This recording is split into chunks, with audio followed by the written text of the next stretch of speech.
What is up, you guys? It is Nick from the Lost River Drive-In, and I am here today to do a video that is similar to the video that I did to start my relaunch in a way. As most of you guys know, this is a horror channel. This is all things horror. I am a horror movie buff, but Halloween is my baby. Always has been, always will be. So it's gonna be the top of my priority list.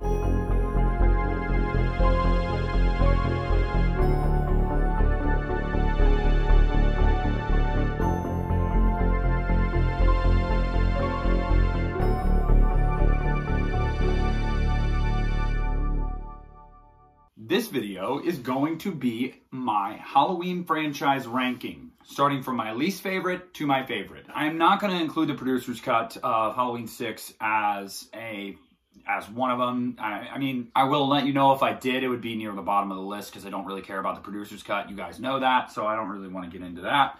We're just going to do the 11 feature films in the series that have been released up to this point, obviously not including Halloween Kills because we haven't seen it yet. Starting off at number 11. This is going to be super, super surprising to everyone. Joy to the world. Halloween Resurrection. Yeah, that's right. Halloween Resurrection. The absolute shit stain of the franchise. Why? Why Halloween Resurrection? All right, I'm gonna give you some quick bullet points because I don't want to talk about this movie that much. Bad acting, bad kills, terrible story, terrible characters, loosely written, terribly filmed, terribly lit. I could go on and on and on and on. It's bad. It's a bad movie, guys. I get it. Oh, reality TV's catching on. Let's bust the door down and let's put it with Halloween and then everybody will love it, right? No, they won't love it, and they didn't love it because why? The execution was shit, and you gotta have a story to pair with it, and they didn't. I like the rendition of the theme. I like the 15 minutes that we see Laurie just because I love Jamie Lee. Reconstructing the Myers house on a soundstage was awesome. It was cool to explore that location more. But that's it. Halloween Resurrection. Coming in at number 10. Should be exciting. Should be controversial. Halloween H2O. Blood is thicker than water. This summer, terror won't be taking a vacation. For me personally, when I was younger, I liked it more than I do now. Why? Well, having been a fan for so long and watching these movies probably hundreds of times each, as time goes on, I start to like a little less and less. But I think I've gotten to the point where I've bottomed out with it and I can't not like it anymore than I do now. For me, it's too teeny boppy. Some of the characters are just really, really bad and cringy. The score it's terrible. They didn't give John Ottman the opportunity to do his orchestral anthemic kind of score that he wanted to do because Miramax and Dimension were like, oh, but hold on, Scream did well, so let's just fit that square right into that hole. Doesn't work like that. The Mask, controversy, the masks are fucking terrible. It's really short, and it just is a complete and total ripoff of Scream. It's too glossy. It's just not Halloween for me. I will say a few good things about it. Loved Jamie Lee in this movie. Thought she did a fantastic job. Chris Duran wasn't a terrible Myers. Definitely one of the more iconic scenes in the series is him coming down from the fucking ceiling behind Laurie. That is awesome. And the ending was cool until you know that it was actually set up on purpose to mean nothing and just dupe you in the audience. Then it pisses you off more. So yeah, guys, it sucks. Coming in at number 9, Rob Zombie's Halloween, the remake. Yes, Rob Zombie's Halloween. Oh yeah, good, he got this one right. This one should be near the bottom. Nah. Depends on who you talk to. When I was 13 years old, I saw it in the theater, and I really enjoyed it. When I first watched it, I thought it was brutal, it was creepy, Michael Myers was scary and menacing again. I just thought it was badass, and I really thought it was cool to see a side of Michael that we hadn't seen before with the childhood. As time has gone on, that is the reason that I've started to dislike this movie more and more. The first half of this movie, I don't care for it. I do not care for it. Now, once he gets in the sanitarium, I'm cool with. But the first 30 minutes of him as a kid, I don't care. And when you put the first half of the movie and the second half of the movie together, like side by side, they're nothing alike. They feel like two totally different movies, and that is a problem. You know, I feel like the first half of the movie is just unnecessary. A lot of the dialogue, again, it's a Rob Zombie thing, I know, but just some of it I just can't stand. And this is probably the worst of all of his movies, the dialogue. I really think it is like toned up to fucking 14 in this movie. Yeah, good things I liked about it. I really do enjoy Tyler Mane. I enjoy the second half of the movie. I think it's a really cool remake I really do. I think it's stylistically shot. I think it's lit well. I think it's acted well. I think the music is incredible. The kills are cool. It's just that the first half, man, if half of your movie is like subpar, that's going to put you pretty low. I loved Scout Taylor Compton as Laurie Strode. I love Tyler Mann as Myers. Love the kills. But yeah, for me, it's just over time, I've kind of soured on it, but I still enjoy the movie. Just not one of my favorites. Coming in at number 8 is 1995's Halloween, The Curse of Michael Myers, aka Halloween 6. Halloween 6 was the last Halloween movie I ever saw. And I think I was like 14 or 15 by the time I saw it on AMC Monster Fest, or at least remember seeing it for the first time. And I was like, this is super weird. Having said that, I really enjoy a lot about Halloween 6. I think the score is awesome. I think that Michael is really cool in this movie. I think that the kills are cool. I think that it's the last Halloween movie that actually had a kind of menacing Michael Myers, you know, like a genuinely kind of frightening Michael Myers. Also the last Halloween movie, in my opinion, that has that old-timey nostalgic feel, that 80s horror movie feel. I think that the atmosphere is on point. I think that it feels like fall. It's really cool. Here's the cons of it. We already know. Some of the actors and actresses aren't very good. Some of the characters are pretty just poorly written. To top it all off, the whole Thorn thing, you know, the explanation of the Man in Black was just weird, man. Danielle Harris being recast and then her character just dying so unceremoniously, and then the baby that we don't need to talk about the incest baby. It didn't happen. There's just a lot about Halloween 6. It's really, really weird. I will say, though, it's kind of endearing in its own way that it is so weird and so outlandish. Paul Rudd as Tommy Doyle is awesome. Like, say what you will. Some people are like, oh, it's so cringy in that movie. Like, his performance, he's supposed to be. Like, I think he did awesome, and it's so cool to see baby Paul Rudd in a freaking Halloween movie and be like, huh, oh, yeah, you were in Halloween. That's cool, man. Also, we will always be indebted to this movie, and we will always owe our respect to this movie for giving us the asshole dad played by Bradford English. What a great fucking dick. He was such an asshole, and he did it incredibly well, and his death was so deserved. Love watching it every single time. It's creepy. There is a genuinely terrifying scene in this movie, and it's when Beth is getting killed in slow motion while Kara watches from across the street, and the sound effects that are playing, it's like... But dude, that shit was like, every time I watch that, I'm like, bro, that's... Coming in at number 7, 1981's Halloween 2. Yes, oh my God, the blasphemy. You put 1981's Halloween 2 as your number 7? It's not even in the top 5? No, it's not. And here's my reasons, guys. Love Halloween 2. Holds a special place in my heart. I dig the shit out of that movie. I've got my issues with Halloween 2. First of all, the fact that it's supposed to take place on the same night and does take place on the same night as the original, tonally, they don't feel very similar. A very toned down, almost ghostly apparition of Michael Myers in the first one becomes a robotic, bloodlusting killing machine in this one. Does it work? Yeah, I love when Michael Myers is on a rampage, but if you're trying to sell to me that, oh, this is the same night, dude, it's all good. Tonally, it just doesn't work all the time. Now, having said that, when I watch the movie, it does. You can go like, yeah, okay, this is the same night. But like, there are points throughout the movie where you're like, this is weird, man. This is different. Like, I don't know. But my biggest knock on Halloween 2 is 2 things. And this is what always drags it down for me. One, through the middle portion of that movie, leading up to the climax, it drags. I don't know how many shots of empty hospital hallways with love Laurie's theme, by the way, and the synthesizer effects on it in this film. But I don't know how many shots I need to see before I realize, wow, oh my God, it's like an empty hospital on Halloween night. They were trying really, really hard to create that atmosphere that was already there, and it's like, okay, let's focus on the meat and potatoes of this thing, and they're like, but wait, you see that empty hallway? Pretty freaky, right? Yeah, boy. JLC, we know you're wearing a fucking wig, okay? It's so obvious. Why'd you cut your hair? God, every time I watch a movie, I'm like, wig. The brother-sister storyline. Look, I love it and I hate it. I do.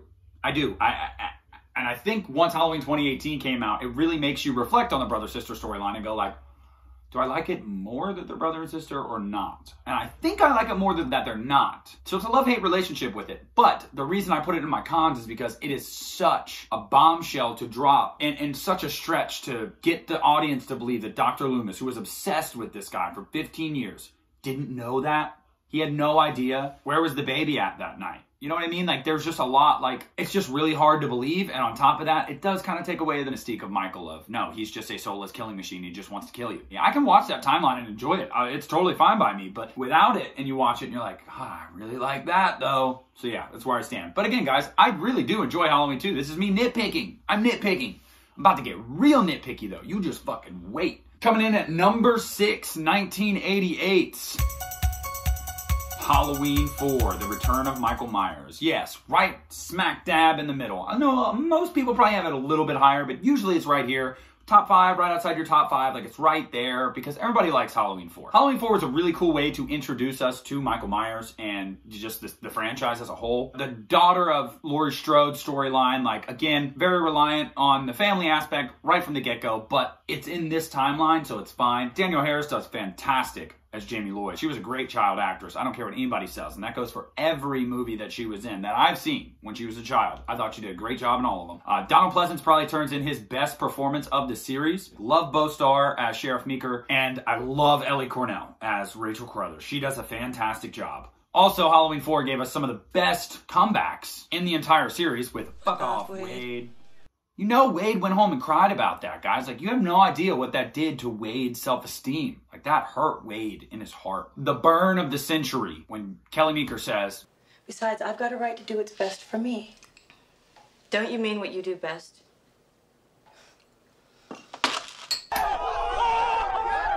snap! Absolutely historic burn. The opening credits of this movie are beautiful. I mean, it just sets you right in. Like, this is the Midwest in October. And you're like, fuck yeah, it is. You just feel it in your bones from the jump. I love the kind of hokey, cheesy rendition of the theme. It's definitely very 80s, but I enjoy it. Some cons about this movie. The mask. Everybody knows. The mask. Like, the mask is shit in this movie. I don't know how you get it that bad. It's like really about it for me, I guess, too. Wow, I'm like really reaching here. I would have loved to have seen some characters fleshed out a little bit more. It was such a short run time. I don't think we got to know Rachel as well as we could have, and that was because of this next con that I have. The love triangle, the unnecessary love triangle. I just didn't need it. I didn't really care. You know, it is what it is. I get it. It's 80s horror movie, 80s slasher at that. But I feel like it took away from some of the getting to know these characters. I would have loved to have gotten to know Brady too, but we meet Brady. Next time we see Brady, he's a fucking asshole. And you're like, fuck you, Brady. And Brady's like, oh, I will redeem myself. It's like, nah, Brady, you're too late, bro. Plus, why are you trying to punch him? Oh yeah, Michael Myers killed a shitload of people like 10 years ago. I can take them with my fists. I'm like 18, bro. I'm like 19. Come on. Here we are. Here's the top 5. This is going to be one of the most controversial top 5s you've ever seen. I would appreciate, again, if you guys would take it easy on me. Please. Okay? We all love each other here. We're all friends. All right?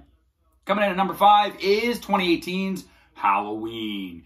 Halloween. Yeah. When I first saw the movie in the theaters, I was underwhelmed. I was underwhelmed because I didn't know what I was expecting. You know, there was so much hype, and I watched it, and I'm like, I guess I had ideas in my head of what I thought it was going to be, and then when I walked out, I guess I was kind of bummed.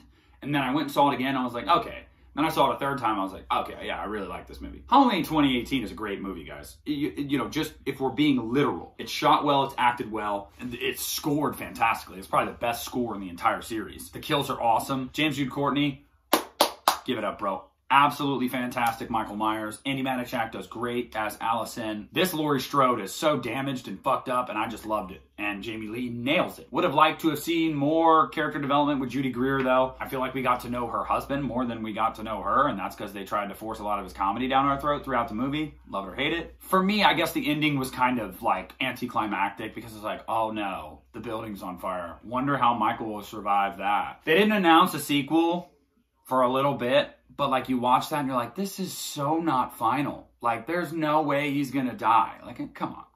Come on. But yeah, Halloween 2018 is just a really, really well-made movie from start to finish. They put a lot of time and effort into it, and I really dig the shit out of the movie. And as time goes on and I watch it more and more, I come to appreciate it more and more. Some of the cons for Halloween 2018 for me, though, are pretty simple. Some of the friend group, kind of paper-thin characters, not super well acted. Some of the things they say are cringy. The dad's comedy, some of the parts are good. Oh, man.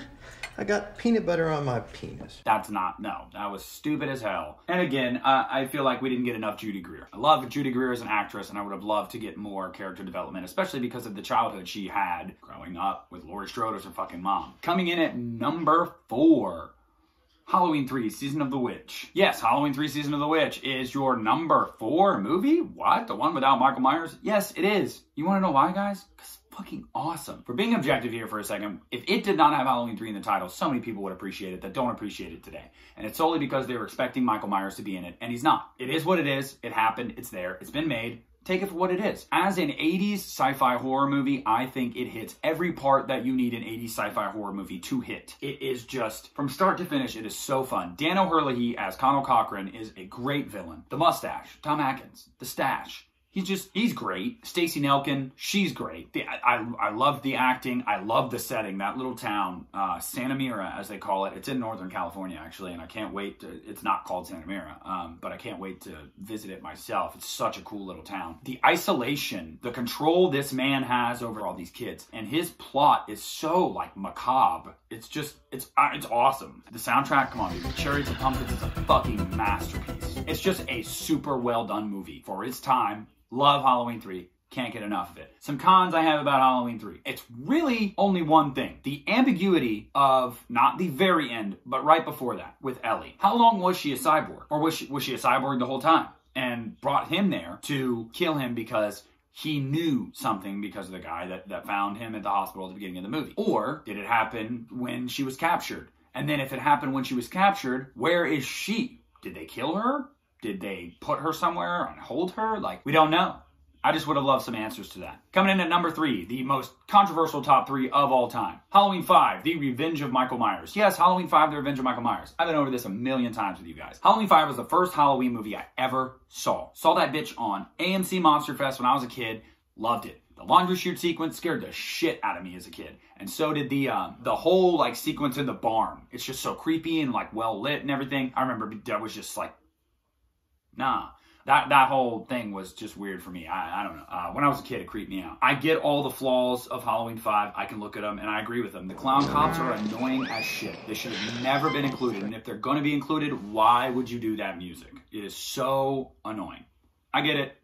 And I agree with you guys there. You won't get argument from me there. Tina, she is definitely over the top. But I will say, she's not a character that's super far-fetched from a bunch of other 80s horror slasher movies. There's always an annoying character like that. Having said that, though, I feel like she redeems herself by risking her life for Jamie. So Tina's just okay. She's a wash for me. She doesn't take away from the experience for me. The Mask is terrible. Everybody knows that. The end, how they take out Michael, hit him with a board, then put him in jail with his, like, mask on? Come on. But having said all that, guys, I love Danielle Harris in this movie. To have a child actress be the star of your movie and spend half of the movie not getting any lines and having to use her body language and mannerisms to act, she did fantastic. I thought she put in a great performance. I thought Donald Pleasance, yes, he's over the top, but wouldn't you be after how many times of being unsuccessful trying to stop this dude? I thought he did a great job. Again, Bo stars Sheriff Meeker. Ellie Cornell was going to die in this movie, and she knows that. But she definitely should have got a better send-off. I agree with that. I love the opening sequence. I enjoy the music in this one. I like the kills. I like the gothic horror style to it. I really like the climax. I think that everything through that house, I know it's not the Myers house. I get it. But I enjoy it. Overall, for me, it's a lot of nostalgia. It's a lot of, like, it's guilty pleasure. I know that it's got a lot of flaws, but I just love Halloween 5, and I always will. And if you don't like it, that's totally fine. I understand that, but that's my baby. Coming in at number 2, if you thought that one ruffled your feathers, wait till you see what the next one is. Rob Zombie's Halloween 2. Yes, Rob Zombie's Halloween 2 is my number 2 Halloween movie. I'll keep this short and sweet, guys. I don't like the white horse aspect either. I do not like the director's cut. I hate that ending. Again, some of Rob's dialogue is just bad. Great director, writer, storyteller, yeah. Dialogue, I love this movie so much because Rob made a Halloween movie his. Okay, if you compare it to the original Halloween, you'll look at it like, this isn't much like Halloween.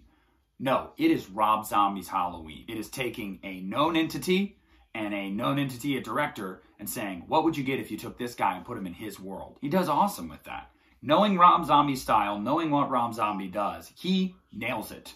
with this movie. This is truly Rob Zombie's movie, and he makes it his own. Tyler Mane is great as Michael Myers. The character development we get from Annie and Laurie after everything they went through in the last movie, the PTSD and how it affects them, and Sheriff Brackett, amazing. Some great acting, some great kills. So it's shot beautifully. The scene near the end where Laurie's running through the fields in slow-mo and you just have the blue moonlight like throughout the trees just illuminating. It's beautiful. And I will say it's one of Rob Zombie's more toned-down movies dialogue-wise. Like there are a lot of cuss words, but not a lot of the "I'll skull fuck the shit out of you, bitch."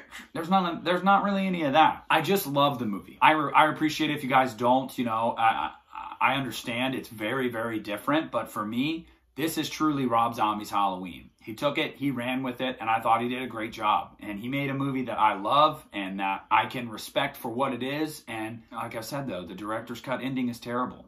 I'll agree with that. So coming in at number 1, nobody's surprise, to nobody's surprise, Dragon Tales. Yeah, that's right. Dragon Tales. Oh. Why are we still here? Just to suffer. Halloween 1978. Shocker, right? You mean to tell me that if you're going to rank the franchise, Halloween, you're going to put the one that started them all as the best one? It's the granddaddy. It's the blueprint. You can't beat the blueprint. You may personally enjoy a movie better. Like, well, this one, you know, excites me more or scares me more. You can't beat the blueprint. Everything that came after it is there because of it. That is the granddaddy. It wasn't the first slasher. We can argue about this all day, but we know there was Black Christmas. We know there was Psycho, and so there were other slashers. But it really kick-started the slasher subgenre. Halloween is responsible for Friday the 13th. It's responsible for A Nightmare on Elm Street. It is responsible for so many horror movies that you and I love today. Halloween is the alpha and the omega. Halloween is acted beautifully, shot beautifully, kept simplistic. Michael Myers is truly an enigma. It is very mysterious. It is suspenseful. It is a masterpiece. Not only is it my favorite horror film of all time, it is my favorite film of all time and will never be dethroned. That's just my opinion on it. I absolutely love Halloween and I always will. Number 1, Halloween.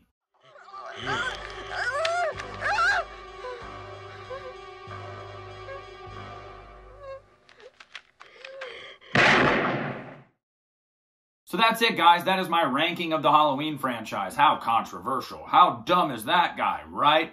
My opinion, I respect yours, you respect mine. We're still friends. We still watch each other's content, comment on each other's content, and wish each other well. And that's what I do. I wish you guys well. I appreciate you watching. I appreciate you guys being part of this channel. I plan to continue doing videos like this weekly. Stick around. And this is Nick from the Lost River Drive-In, signing off.